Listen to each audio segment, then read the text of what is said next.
मेरा एक छोटा सा प्रश्न है मोदी जी आपसे कि मोदी जी आप चाइना का नाम लेने में क्यों हिचकिचा रहे हैं? जब चाइना हमारे मैप को बदल रहा है तो आप कहते हैं चाइना के ऐप को बदल दो।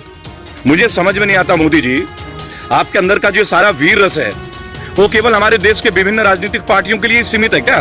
मुझे एक बात बताइए माननीय प्रधानमंत्री जी, देश में पेट्रोल की कीमत, इसी पेट्रोल के नाम से आपने मनमोहन सिंह जी को ना जाने कितना बार भला बुरा कहा। आपके लोगों ने, आपने, आपके रविशंकर प्रसाद जी ने, स्मृति ईरानी जी ने, गडकरी जी ने, किन्होंने नहीं कही? आप मुझे बताएं। आज पता नहीं उनको मुंह में ताले क्यों है, आज आरएसएस चुप क्यों बैठा है, मुझे ये नहीं समझ में आता। अब तो स्मृति ईरानी जी चूड़ी पहनना भी बंद कर दिए। मनमोहन जी को चूड़ी भेजती थी, 2-4 चूड़ियां आपको भी भेजनी चाहिए। आपने तो पेट्रोल को पहुंचा दिया सही ठिकाने। ये भी तब जब पेट्रोल औंधे मुंह गिरा हुआ, तब आप आसमान छुआ रहे हो देश में। मुझे लगता है आपको डर है कि अगली सरकार आपकी आएगी नहीं, तो फंड इकट्ठा कर रहे हैं क्या आप टैक्स के माध्यम से अपनी पार्टी के लिए? मेरा प्रश्न नहीं है, मेरा विचार नहीं है, मैं तो प्रश्न कर रहा हूं। प्रश्न का उत्तर दे दीजिए, मैं संतुष्ट हो जाऊंगा। गृह मंत्री इन पर टिप्पणी नहीं करते। वैसे गृह मंत्री को 10,000 एलईडी लगा के बिहार के चुनाव की तैयारी में देखा जा सकता है। एक बात बताइए, पॉलिथीन में कचरा उठाने से देश स्वच्छ हो जाएगा? इसे तो मीडिया कवरेज बोलते हैं, फुटेज लेना।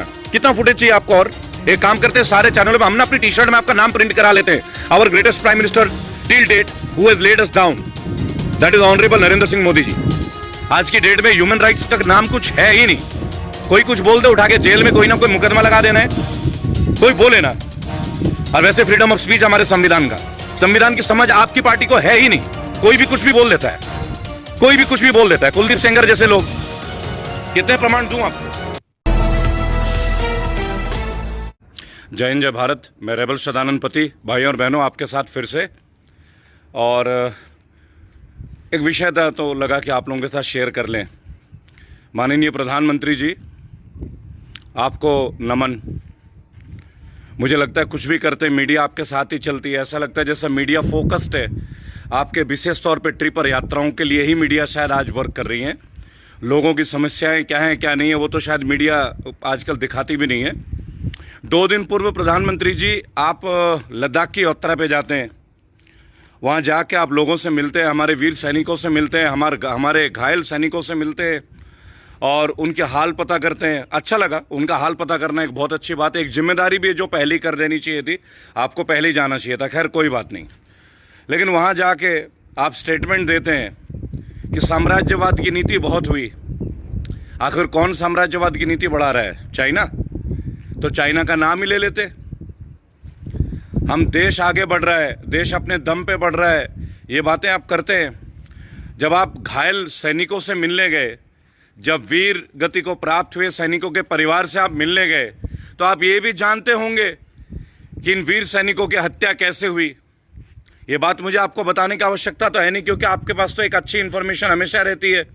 मीडिया आपके साथ है, आपके साथ इतने बड़े बड़े सुरक्षा तंत्र प्रणाली के विभिन्न विभाग हैं। तो मेरा एक छोटा सा प्रश्न है मोदी जी आपसे कि मोदी जी आप चाइना का नाम लेने में क्यों हिचकिचा रहे हैं? चाइना हमारे मैप को बदलने की कोशिश कर रहा है और बहुत हद तक कामयाब भी हो रहा है, क्योंकि लद्दाख के लोगों का कहना है कि वो लद्दाख में घुस चुके हैं। वीडियो आपने देखी होगी, काफ़ी वायरल है, ट्रेंडिंग है। जब चाइना हमारे मैप को बदल रहा है तो आप कहते हैं चाइना के ऐप को बदल दो। उससे चाइना को रोक देंगे क्या हम? और हमारे देश में आप हमारा प्रतिनिधित्व कर रहे हैं, माननीय प्रधानमंत्री हैं, सम्मानीय पद पे हैं आप, और पद का कद होता है, मैं शुरू से कहता आया हूँ, शुरू से। लेकिन मैंने एक बार भी आपके मुंह से ये नहीं सुना कि चाइना की हम ईंट से ईंट बजा देंगे। आपने एक बार भी ये नहीं कहा कि चाइना को हम धरातल पे ले आएंगे। आप कांग्रेस मुक्त भारत की बात चौड़ा होकर करते हैं, तब आपका 56 इंच का सीना बढ़ जाता है, बहुत बड़े तरीके से बढ़ जाता है, फैल जाता है। ऐसा लगता है कि 56 इंच का सीना चाइना तो छोड़ो, आगे और चला जाएगा, जो भी हमारे देश के दुश्मन है। लेकिन आप उनका नाम ही नहीं लेते। मुझे समझ में नहीं आता मोदी जी, आपके अंदर का जो सारा वीर रस है वो केवल हमारे देश के विभिन्न राजनीतिक पार्टियों के लिए सीमित है क्या? कांग्रेस के लिए, ममता बनर्जी के लिए, बसपा के लिए, समाजवादी पार्टी के लिए और अरविंद केजरीवाल के पार्टी के लिए, केवल विपक्ष के लिए आपकी ताकत और 56 इंच का सीना दिखता है क्या? चाइना के लिए तो आप नाम भी नहीं ले पाते हो। क्या बात है, किस चीज़ का डर है? हम तो नहीं डरते, हम तो नहीं डरते। आप किसी भी देश के मुद्दे के लिए बात ही नहीं करते हो। जहां लगता है कि 4 दिन 5 दिन बैठ के चुपके से आते हो, मन की बात पता नहीं किससे कर लेते हो, दिल की बात आप सुनते ही नहीं हो, ना समझते हो। प्रधानमंत्री के पद पे आप आसीन हैं, मेरा नमन है आपको, लेकिन ऐसे प्रधानमंत्री नहीं सोचा था हमने। ये ज़रूरी नहीं कि प्रधानमंत्री खूब बोले तो वो वीर प्रधानमंत्री हो जाते हैं। हमने बहुत सारे प्रधानमंत्रियों का दौर देखा। हमने पूर्व प्रधानमंत्री मनमोहन सिंह जी का दौर देखा। हमने अटल बिहारी वाजपेयी जैसे भाजपा के एक बहुत ही वीर एवं श्रेष्ठतम प्रधानमंत्रियों का दौर देखा, जहां विपक्ष भी खड़े होकर तालियां बजाया करते थे, इतना सम्मान देते थे वो विपक्ष को। आपका जब से प्रवेश हुआ है भारतीय राजनीति में, आपका केवल एक ही एजेंडा रहा है, कांग्रेस मुक्त भारत, तृणमूल कांग्रेस मुक्त भारत, समाजवादी पार्टी मुक्त भारत, राष्ट्रीय जनता दल मुक्त भारत। अब तो बिहार का चुनाव है, अब तो आप पता नहीं तेजस्वी जी के लिए क्या क्या कांटे बिछा देंगे, नए नए आईटी सेल, आपके नए नए कमेंट्स डेवलप हो जाएंगे। मुझे एक बात बताइए माननीय प्रधानमंत्री जी, देश में पेट्रोल की कीमत, इसी पेट्रोल के नाम से आपने मनमोहन सिंह जी को ना जाने कितना बार भला बुरा कहा। आपके लोगों ने, आपने, आपके रविशंकर प्रसाद जी ने, स्मृति ईरानी जी ने, गडकरी जी ने, किन्होंने नहीं कही, आप मुझे बताएं। आज पता नहीं उनको मुंह में ताले क्यों हैं, आज आरएसएस चुप क्यों बैठा है, मुझे ये नहीं समझ में आता। भाई आरएसएस तो एक बहुत बड़ा संगठन है, वो रियलाइज करते हैं अपने जिम्मेदारियों को। एक बहुत बड़ी नैतिक जिम्मेदारी है आरएसएस की भी, क्योंकि वो केवल बीजेपी के लिए समर्पित नहीं है, वो राष्ट्र के लिए समर्पित है, जैसा कि वो बताते हैं। लेकिन उनकी ओर से तो मैं कुछ सुन ही नहीं पाता। एक वक्तव्य नहीं आ रहा है आजकल, ना राम माधव जी का आ रहा है, ना मोहन भागवत जी का आ रहा है, विभिन्न जो लोग हैं किसी का भी नहीं आ रहा है। माननीय प्रधानमंत्री जी, एक महीने से लगातार पेट्रोल की कीमतें आप बढ़ा रहे हैं, उसके ऊपर भी एक दो कमेंट्स कर दें, आ जाएं पब्लिक के बीच में, आके देखें लोगों में क्या भावना है आपके प्रति। एक छोटी सी बेटी है हमारी देश की, जिनका भी वीडियो वायरल हुआ है, पेट्रोल की कीमत के ऊपर बीजेपी समर्थक बातें की है उन्होंने। मैं उस बेटी का फिर भी धन्यवाद देता हूं, उसमें साहस है, भारत की हर बेटी में साहस है। लेकिन मैं ये समझता हूं कि उनको किन पॉइंट्स को दे के ये वीडियो बनाया गया है। अगर भारत की और लाखों बेटियों को दे के मैं ये शुरू करवा दूं कि एक पेट्रोल की कीमत बढ़ने से सब्जी की कीमत बढ़ती है, ट्रांसपोर्टेशन की कीमत बढ़ती है, हर कमोडिटी की कीमत बढ़ती है, एक राज्य से दूसरे राज्य तक जो चीजें आती है उनकी कीमतों में वृद्धि होती है। क्यों? क्योंकि पेट्रोल और डीजल की वजह से वो डिपेंडेंट होते हैं। ठीक है, बच्ची ने एक सवाल पूछा कि सरकारी स्कूल कैसे चलते हैं, और मैं वही सरकारी स्कूल का जो डेटा है एक और भारत की वीर बेटी के माध्यम से जल्द आपके बीच में ला रहा हूं, तब आप क्या कहेंगे? एक बार भी देश के समक्ष देश की परेशानी में आप आते ही नहीं है माननीय प्रधानमंत्री जी। और पेट्रोलियम मिनिस्टर जो है हमारे, पता नहीं वो कौन है, मैं तो खुद असमंजस में हूं, क्योंकि अगर वो होते पद पे तो अब तक तो आ चुके होते, वो तो पालती मार के बैठे हुए हैं। गृह मंत्री इन पे टिप्पणी नहीं करते। वैसे गृह मंत्री को 10,000 एलईडी लगा के बिहार के चुनाव की तैयारी में देखा जा सकता है। माननीय प्रधानमंत्री जी, 2 दिन अगर आप पूर्व चले गए लेह लद्दाख, तो मैं एक बात आपको बोलूंगा, उससे मनोबल बढ़ता नहीं है, उससे मनोबल बढ़ता नहीं है। अगर आप यहीं पे दिल्ली से खड़े खड़े कह दें ना कि चाइना को हम मुंह तोड़ जवाब देंगे, चाइना का नाम तो लीजिए। आप लोगों से कहते हैं चाइनीज गुड्स का बहिष्कार कर दें। माननीय प्रधानमंत्री जी, मुझे एक बात बताएं, जिन लोगों ने लाखों रुपए खर्च करके चीजें खरीदी हैं, उनकी सामान आप खरीदने के लिए मना कर दोगे। छोटे मोटे व्यापारी भी डिपेंडेंट करते हैं उनके लिए। आप मुझे ये बताओ वो कहां जाएंगे?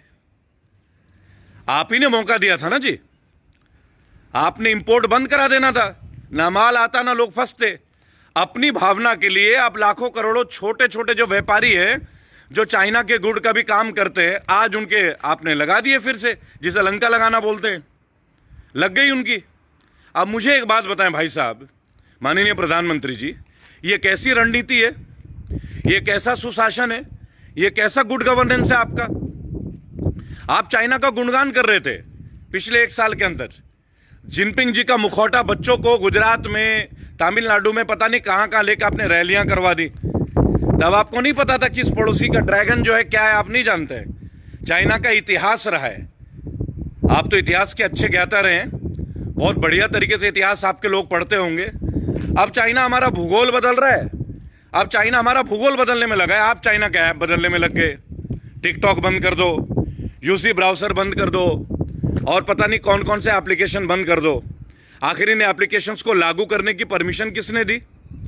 अब आपकी बात और बड़ी करता हूं, चाइना के मोबाइल लोगों ने लाखों रुपए लेके शोरूम खोले हुए हैं, एमआई के, रेडमी के। अब आपके प्रचार, आपकी पार्टी के आईटी सेल के प्रचार के बाद लोग वो मोबाइल नहीं खरीदेंगे। उन बेचारों का क्या, चाइना उनसे मोबाइल वापस नहीं लेगा। वैसे ही लॉकडाउन में लोग मर रहे हैं, नोटबंदी से लोग त्रस्त हैं, ग्रसित हैं, आपके बुरे पॉलिसी से लोग भुगत रहे हैं। भुखमरी है आपके गंदे गंदे पॉलिसी से। मैं तो आपके पॉलिसीज को गंदा बोलता हूं, क्योंकि अच्छा कैसे बोल सकता हूं? जिसका रिजल्ट अच्छा होगा उसे ही तो अच्छा बोलूंगा ना। आपने एक बार भी अपने किसी एक पॉलिसी को कभी कामयाब करते हुए नहीं देखा। केवल आपको मैं भी गिनाऊंगा, आज आपके उपलब्धियां थोड़ा गिनाना चाहूंगा। लेकिन मैंने देखा है, कभी समंदर के किनारे चले जाते हैं आप, टहलने लगते हैं, 2 पॉलिथीन उठाते हैं और मीडिया कवर कर लेती कि देश का प्रधानमंत्री स्वच्छता में लगा हुआ है। एक बात बताइए, पॉलिथीन में कचरा उठाने से देश स्वच्छ हो जाएगा? इसे तो मीडिया कवरेज बोलते हैं, फुटेज लेना। कितना फुटेज चाहिए आपको? और एक काम करते हैं, सारे चैनलों में हम ना अपनी टी शर्ट में आपका नाम प्रिंट करा लेते हैं, our greatest prime minister till date who has led us down, that is honourable Narendra Singh Modi ji. आप बोलिए, मैं आह्वान करूंगा, लोग मान लेंगे। लोग मुझे भी सुनते हैं, लोग मुझे प्यार करते हैं। और देखिए, मैं तो किसी पार्टी के खिलाफ नहीं हूं, आपकी भी पार्टी के खिलाफ नहीं हूं, आपकी बुरी नीतियों के खिलाफ हूं। क्योंकि आपकी जो नीतियां हैं ना, वो लोगों को तोड़ रही हैं। चाइना से आप क्या लड़ेंगे? आपकी पार्टी के नीति की वजह से लोग आपस में लड़ पड़े, कितने दिन से लड़ रहे हैं। आपके आईटी सेल का जो काम है वो यही तो है। मैं तो खुल के बोलता हूं, मैं खुल के बोलता हूं। पर लोकल बोलते हैं। आपने कभी आदर्श सोसाइटी का नाम नहीं सुना क्या? आदर्श क्रेडिट एंड कोऑपरेटिव सोसाइटी, क्या वो लोकल नहीं थी संस्था? विदेशी तो नहीं थी ना? लगातार 1 साल से आपने उनके नाक में दम कर दिया है। आदर्श वालों का ना कोई समाधान करते हैं, पीएमसी वालों का कोई समाधान करते नहीं यार। बात करते हैं वोकल पर लोकल। अरे लोकल कंपनीज ही तो हैं। आदर्श क्रेडिट कोऑपरेटिव सोसाइटी ये लोकल नहीं है क्या? मुकेश मोदी, राहुल मोदी, प्रियंका लोधा, ये क्या विदेशी पैदा हुए क्या? जिनपिंग के भाई बहन है क्या? ये समाधान करते नहीं है, नई नई बातें ले आते, मुद्दा ले आते, मीडिया फुटेज करते हैं, चाहते कि लोग आपकी तारीफ कर जाएं। केवल कितने दिन झूठे तारीफों में रहेंगे आप? मेक इन इंडिया, प्रधानमंत्री जी आप ही का बेटा हूं, इस राष्ट्र का भी बेटा हूं। आपका पद है और मैं उस पद का नमन करता हूं, क्योंकि प्रधानमंत्री सर्वोच्च पद है। राष्ट्रपति जी महोदय तो है ही, लेकिन आप तो भाई लोकतांत्रिक तरीके से हैं। सब फैसले तो आपके गवर्नेंस ने लेनी है। कुछ बातें हैं जिससे बहुत नाराजगी है लोगों में। ना लोगों की सुन रहे हो, ना लोगों की समस्याएं देख रहे हो, कोई एक काम भी तो नहीं कर रहे हो। पेट्रोल की कीमतें बढ़ाए जा रहे हो। लोगों को इतना प्रश्न है भाई, इतना सस्ता क्रूड ऑयल है बाहर में, जहां विदेशों से आप ला रहे हैं, आपके पास तो एक एक बॉटल नहीं होगी, इतना आपने भर लिया पेट्रोल। इसी तरीके से अपने पार्टी के लिए आप फंड इकट्ठा कर रहे हैं। पीएम केयर बना दिया आपने, आरटीआई के दायरे में नहीं लाए, और अब काले धन की बात करते हैं। ऐसे आएगी क्या भ्रष्टाचार मुक्त भारत? ऐसे होगा? अपने शब्दों पे चलिए, practice what you preach. If honesty is the best policy, I am using the word if honesty is the best policy, where do you stand? Where is your party stand on honesty? I just want to know that. Your finance minister never comes before the public. PMC bank, Adarsh credit, Sahara और पता नहीं कितने ऐसे societies हैं जिनको आप लोगों ने लोगों को त्रस्त कर दिया। लोग मर रहे हैं, आपको पता नहीं कानों में जूं तक नहीं रेंग रही है। इतना महसूस हो रहा है। चाइना चाइना करके बिहार में इलेक्शन आ रहे हैं तो आप चाइना का नाम पे एक और मेडल ले लेंगे। आपको लगता है पॉसिबल है? खड़ा हो जाऊं क्या तेज प्रताप जी के साथ, तेजस्वी के साथ खड़ा हो जाऊं? तेजस्वी भाई साहब के साथ में खड़ा हो जाऊं? देखेंगे आप बिहार में कितना कमल खिलाएंगे। मेरे वीडियो में आपने सुना होगा, फिर से बिहार आना है और फिर से कमल खिलाना है। पॉसिबल है क्या? ऐसे खिलाएंगे? अरे हम हर जगह कमल खिला देंगे आपके लिए। एक काम कीजिए ना, विपक्ष को उनका सम्मान दीजिए। पहला, विपक्ष को साथ लेके काम कीजिए। लोकल ट्रेडिशंस को भी समझिए। लोकल ट्रेडिशन समझते नहीं है, किसी की बात आपने सुननी नहीं है, केवल अपनी बात सुनानी है। अरे परेशान हो गए लगातार सुनते सुनते। चाइना का नाम नहीं लिया जा रहा। 56 इंच का सीना क्या काम का है भाई? हमसे बोलिए, खुल के बोलते हैं। हमारी देश की वीरांगनाएं देखिए, वीर महिलाएं देखिए, खुल के आप एक बार आह्वान तो कर दीजिए। हमें डर है क्या युद्ध से? चाइना से हम डरते हैं क्या? आप नाम लेने से डरते हो, हम तो लड़ने से नहीं डरते। अकेले आप ही तो भारतीय नहीं हो ना, भारत माँ के शेर अकेले आप नहीं हो, क्योंकि शेर की परिभाषा ही कुछ और है। मैं तो कभी बोलता भी नहीं, क्योंकि शेर तो एक पशु है। पशु को या तो जंगल में होना चाहिए, सर्कस में होना चाहिए। इंसानों के बीच में पशु की क्या जरूरत है? माननीय प्रधानमंत्री जी, इस तरह का मीडिया अप्रोच छोड़ के जड़ से जमीनी तौर पे लोगों के बीच में आइए। जुमलों के सहारे सरकार बना ली, जुमलों के सहारे लोगों के दिल में बैठ गए। ज्यादा दिन नहीं चलेंगे जुमले, एक लिमिट होती है हर चीज की। लिमिट क्रॉस होने लग जाए लोग समझ जाते हैं, लोग समझने लग गए आपको। जिस तरीके से आप पेट्रोल में कर रहे हो ना, लोग समझ गए। जिस तरह से आप चाइना का बहिष्कार करवा रहे हो, छोटे मोटे खुरदरे व्यापारियों को डायरेक्ट मौत दे रहे हैं आप। बैकअप पैकेज कोई है नहीं, 20 लाख करोड़ की बातें करते हैं। कहाँ है वो 20 लाख करोड़? जरा डिटेल दे देते, थोड़ा सा डिटेल दे दीजिए। निर्मला जी तो चुप ही बैठे हो गई हैं बिल्कुल ही। पेट्रोलियम मिनिस्टर तो घर से नहीं निकल रहे, मुझे लग रहा है। लोगों के बीच दोबारा मिनिस्टर का पद ही नहीं मिलने वाला। मैं आपको बता दूं, आपको मौका नहीं मिलेगा, कमल नहीं खिलने वाला। अब जहां आप नहीं है उसी राज्य को गाली दे देते हैं। कभी कहते हैं बंगाल में अत्याचार हो रहा है। अत्याचार तो आप ही करवा रहे हैं, अत्याचार तो आप ही करवा रहे हैं। ममता जी के पार्टी के लोगों को अपने साथ ले लेते हो और फिर ममता जी को गलत बता देते हो। शारदा घोटाले का क्या हुआ माननीय प्रधानमंत्री जी? आपने वादा किया था रॉबर्ट वाड्रा को अब जेल के अंदर भर दोगे। शीला दीक्षित ने इतने लाखों करोड़ों का घोटाला किया, क्या हुआ उन घोटालों का? एक जवाब तो मिला नहीं मुझे आज तक। लाखों करोड़ों हिंदुस्तानी वेट कर रहे हैं आपकी ईमानदारी के जवाबों का। कहा था स्विट्जरलैंड से इतने लाखों करोड़ों ले आओगे, कितने ले आए? हमारा लिए जा रहे हो, लगातार लिए जा रहे हो। चाइना नहीं संभाल पा रहे हो, अपने पड़ोसी नहीं संभाल पा रहे हो, नेपाल नहीं संभाल पा रहे हो, खाली पाकिस्तान के ऊपर बातें डाल देते हो। और कई बार तो मुझे ये लगता है माननीय प्रधानमंत्री जी, आपके पार्टी के लोगों का जिस तरीके से व्यवहार है ना, कि वो मुसलमानों को पाकिस्तानी समझते हैं क्या? भारतीय मुसलमानों को थोड़ा सा अपना मानसिक विस्तार कीजिए, अपनी टीम का, अपने पार्टी का मानसिक विस्तार कीजिए माननीय प्रधानमंत्री जी। क्या भारतीय मुसलमान होना गुनाह है क्या? ये जो देश में नफरत का माहौल चल रहा है, कोरोना संभाल नहीं पा रहे हो, कोरोना का करेक्ट रिपोर्ट कभी दे नहीं रहे हो, कितने डेथ्स हुए लोगों को बताते नहीं हो, हॉस्पिटल्स का बुरा हाल है, खाना लोगों को मिलता नहीं है। दर्जनों एग्जाम्पल दे दूंगा आपको, दिल्ली, उत्तर प्रदेश, हर जगह का दे दूंगा जहां आपके शासित प्रदेश है ना, उत्तर प्रदेश। अभी देखिए परसों कानपुर में 8 पुलिस वाले शहीद हो जाते हैं। आपके वहां के पुलिस के बड़े अधिकारी जो हेलमेट पहन के मीटिंग करते हैं, एक बार उस हेलमेट को देख लीजिएगा। बुलेट प्रूफ जैकेट के साथ ऐसे हेलमेट, आप सोचिएगा, ऐसे लग रहा है जैसे क्रिकेट टीम का बैट पहन के आ गए। गौर कीजिएगा माननीय प्रधानमंत्री जी, भारत आपको देख रहा है ना। आपके एक शिष्य अर्नब गोस्वामी भारत पूछ रहा है, भारत पूछ रहा है।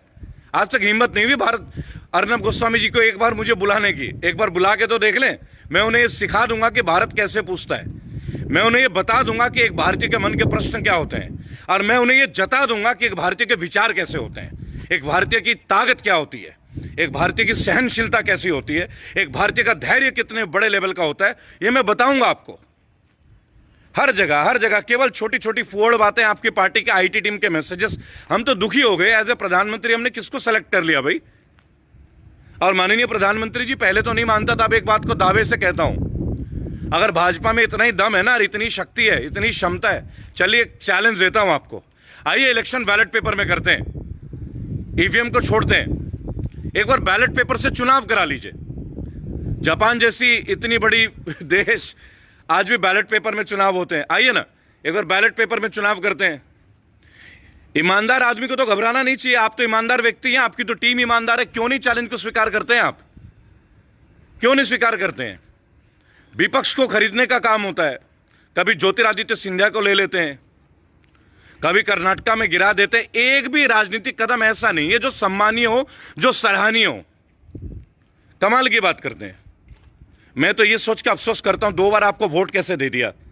काश कि इस पात्र परिचय मुझे पहले हो गया होता, कदाचित मैं आपको वोट ही नहीं देता, कदाचित।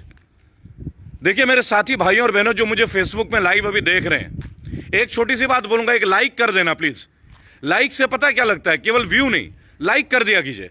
लाइक से एक फील आता है कि अगर विचार ठीक है तो ठीक है, विचार और सुधारना है तो मैं अपने अंदर भी सुधार करूंगा। एक भारतीय होने के नाते मेरी जिम्मेदारी है आप लोगों के प्रति। जब आप लोग मुझे एक मंच देते हैं, जब आप लोग लिखते हैं, जब एक पूरी समुदाय मेरे साथ उठ के आता है, भारत अपने आप में एक समुदाय है, इसके लिए हिंदू मुसलमान होना जरूरी नहीं है। मैंने भारत को एक अलग ही रूप से देखा है। आप सोचे, बंगाल का गांव, बिहार में जन्म, फिर बिहार का झारखंड हो जाना, हरियाणा आना, फिर उत्तर प्रदेश में बसना। भारत एक महान समुदाय है, भारतीय होना एक बहुत बड़ी गर्व की विषय है। लेकिन मुझे लग रहा है कि भारतीयता आज खतरे में है, और पूर्णतः सभी मानते हैं ये। हमारे घर का जो एक छोटा सा धन होता था ना, उसको भी काला धन बता दिया गया, जो औरतें जमा करती थी। प्रधानमंत्री जी, चाइना के प्रति अपना रवैया रुख थोड़ा स्पष्ट करें। बताएं हमें कि चाइना का नाम हम क्यों नहीं ले रहे हैं ऑफिशियली। किस बात का डर है? क्या आपके फंड में, क्या आपके पीएम केयर में उनका भी डोनेशन आ गया है क्या? ये मेरा प्रश्न है, मैंने अपना विचार नहीं दिया है। आपने जिन जिन लोगों के टैक्स माफ कर दिए, लोन माफ कर दिए, क्या उनमें से कुछ लोगों ने भी पीएम केयर फंड में आपको करोड़ों रुपए दिए हैं क्या? अगर नहीं दिए तो पीएम केयर को ओपन कर दीजिए, आरटीआई के दायरे में ला दीजिए। नहीं लाएंगे तो सवाल होते रहेंगे, प्रश्न पूछता रहूंगा, उंगलियां उठाते लोग उंगलियां उठाएंगे आपके ऊपर। कदाचित कोई ईमानदार व्यक्ति के ऊपर उंगली नहीं उठाता अगर वो सर्वोच्च, स्पष्ट और सबके सामने सहज आसान तरीके से आ जाए, कदाचित। लेकिन आप ऐसा करते नहीं है। आपने ऐसा होने नहीं देना है, आपने ऐसा होने नहीं देना है। फोटो खिंचवानी है, पब्लिक के बीच रहना है, कभी सामने फेस नहीं करना है। पहले भारतीयों को आते थे कांग्रेस के खिलाफ बोल के, कभी राहुल गांधी के ऊपर बोल दिए, कभी केजरीवाल के ऊपर बोल दिए। केजरीवाल जी कुछ काम करते तो काम नहीं करने देते, जहां भी किसी और की सरकार है वहां पड़ंगा डाल देते हैं। अजीब अजीब बातें, अजीब अजीब बातें। ये मोनोपोली है क्या? हिटलर मुसोलिनी का जैसा हमारे देश को एक और लीडर की जरूरत है क्या भारतीय भाइयों और बहनों? अगर आप मुझे सुन रहे हैं, चुनाव आ रहे हैं बिहार में भी, ऐसे लोगों को हम लेके आते रहेंगे क्या, जो हमारे देश को संप्रदाय धर्म के नाम पे मरवाते रहे, युद्ध करवाते रहे? अच्छी बात है क्या? हमारे लोग शहीद हो रहे हैं, चाइना बॉर्डर पे भी और कानपुर में भी। कानपुर में किन की सरकार है, जेएनके में किन का राज चल रहा है आज की डेट में, ये कहने का प्रश्न नहीं है। क्यों नहीं अटैक कर दिया गया? छत विशत जो शव हैं, देख के किसका खून नहीं खौलता? लेकिन नहीं, बात केवल धर्म के ऊपर होगी, माइनॉरिटीज के ऊपर अत्याचार हो रहे हैं। आज की डेट में ह्यूमन राइट्स का नाम कुछ है ही नहीं। कोई कुछ बोल दे, उठा के जेल में कोई ना कोई मुकदमा लगा देना है, कोई बोले ना। और वैसे फ्रीडम ऑफ स्पीच हमारे संविधान का, संविधान की समझ आपकी पार्टी को है ही नहीं। कोई भी कुछ भी बोल देता है, कोई भी कुछ भी बोल देता है। कुलदीप सेंगर जैसे लोग, कितने प्रमाण दूं आपको? अब तो स्मृति ईरानी जी चूड़ी पहनना भी बंद कर दिए। मनमोहन जी को चूड़ी भेजती थी, 2-4 चूड़ियां आपको भी भेजनी चाहिए। आपने तो पेट्रोल को पहुंचा दिया सही ठिकाने। ये भी तब जब पेट्रोल औंधे मुंह गिरा हुआ, तब आप आसमान छुआ रहे हो देश में। मुझे लगता है आपको डर है कि अगली सरकार आपकी आएगी नहीं, तो फंड इकट्ठा कर रहे हैं क्या आप टैक्स के माध्यम से अपनी पार्टी के लिए? मेरा प्रश्न है ये, मेरा विचार नहीं है, मैं तो प्रश्न कर रहा हूं। प्रश्न का उत्तर दे दीजिए, मैं संतुष्ट हो जाऊंगा। पीएम केयर के बारे में मेरे से बात कीजिए, मैं संतुष्ट हो जाता हूं। क्रिश्चियंस के लिए आपने कितनी डेवलपमेंट की, क्या क्या पैकेज दिए, मैं बात कर लेता हूं। ब्राह्मणों के लिए आपने कितना कुछ काम किया, बता दें, कर लेते भाई। हम तो जनरल में आते हैं। मैं आरक्षण विरोधी नहीं हूं, पहले मैं एक बात बता दूं, मैं आरक्षण विरोधी नहीं हूं। लेकिन मैं ये भी कहना चाहूंगा, जो जनरल के लोग हैं, जैसे मैं खुद एक ब्राह्मण हूं, उनके बारे में भी विचार होना चाहिए। उनको भी आरक्षण के एक लेवल देना चाहिए।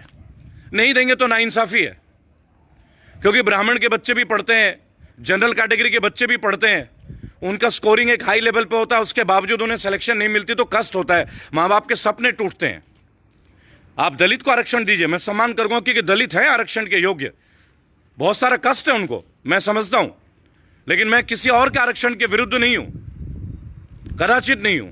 मैं किसी धर्म के विरुद्ध नहीं हूं। मेरा हिंदुत्व मेरे अपनी जगह है और मैं उसके ऊपर गर्वित महसूस करता हूं। लेकिन मुझे किसी मुसलमान भाई, किसी क्रिश्चियन भाई, किसी सिख भाई से समस्या नहीं है। ये मेरी विचारधारा नहीं है, पहली बात। और देखिए, मैंने पहले भी आप लोगों से एक बात बोला है, माननीय प्रधानमंत्री जी, चाइना तरक्की इसलिए करता है कि चाइना डेवलपमेंट को स्वीकारती है। चाइना के नेता अगर भ्रष्टाचार करते हैं ना, चाइना के नेताओं को जाके देखो किस पे कितने करोड़ रुपए हैं। आपके तो जितने पार्टी, आपने कहा था परिवारवाद नहीं चलना चाहिए, माननीय प्रधानमंत्री जी, आपकी पार्टी का लिस्ट अगले फेसबुक लाइव पे दूंगा, कितने एमएलए एमपी हैं, कितने मंत्री हैं, जिनके बच्चे बेटी दामाद कौन कौन मंत्रालय पे, वो भी बता दूंगा। पैमाना बदल दिया आपने अपने पार्टी के लिए। भ्रष्टाचारी बता के उन्हीं लोगों को अपने पार्टी में लेके भगवा रंग चढ़ा देते हो और उनको शुद्ध कर देते हो। चाइना के लिए हमें जवाब चाहिए। और एक बात माननीय प्रधानमंत्री जी, सुशांत सिंह राजपूत मेरे राज्य से, ये मौत नहीं थी, हत्या थी, क्योंकि दबाव में किया गया, मौत भी हत्या होता है।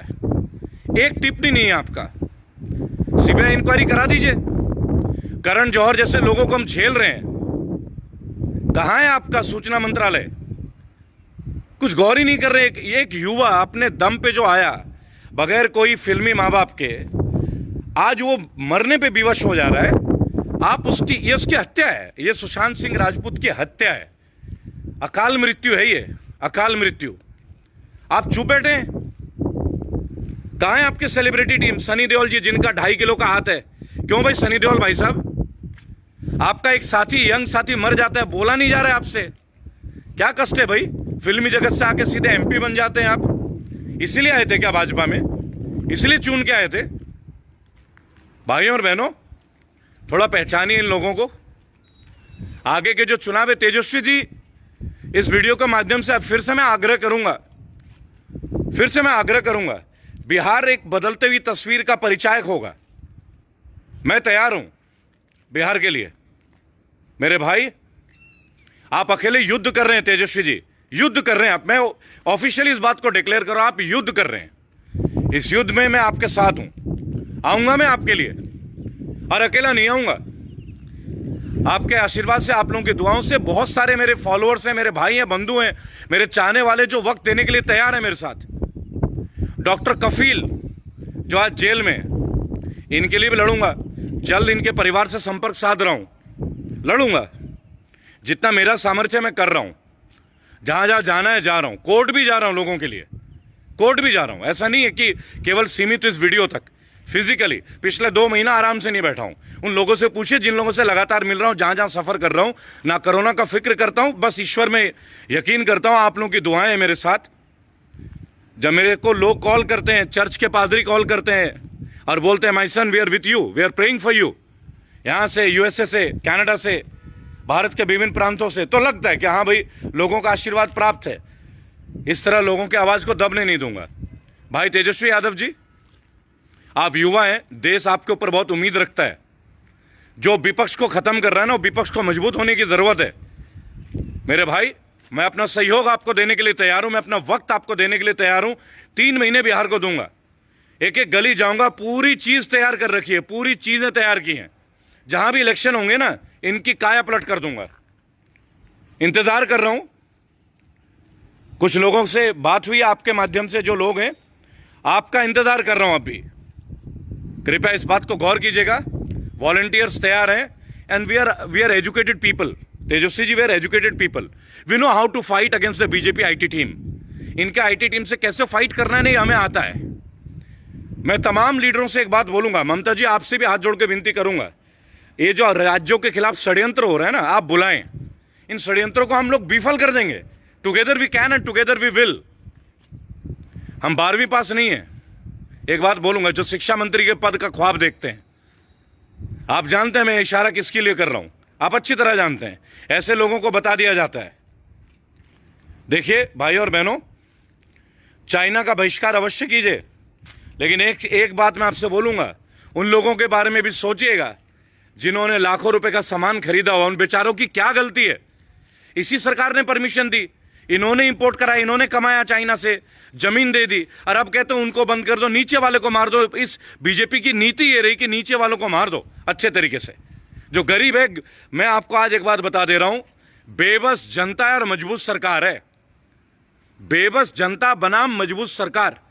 अब आप ये बताओ, सरकार जीतेगी या जनता जीतेगी? मैं तो जनता के लिए हूं, और मैं जीत के ही रहूंगा, मैं हार नहीं मानूंगा, मैं भारतीय हूं। इन्हीं पंक्तियों से आज का वीडियो समाप्त करता हूं। जल्द आपके बीच में फिर आऊंगा। रिक्वेस्ट करूंगा कि लाइक अवश्य कीजिए, थोड़ा प्रोत्साहन दीजिए, वैसे भी आप लोग बहुत प्रोत्साहन देते हैं। जय हिंद, जय भारत।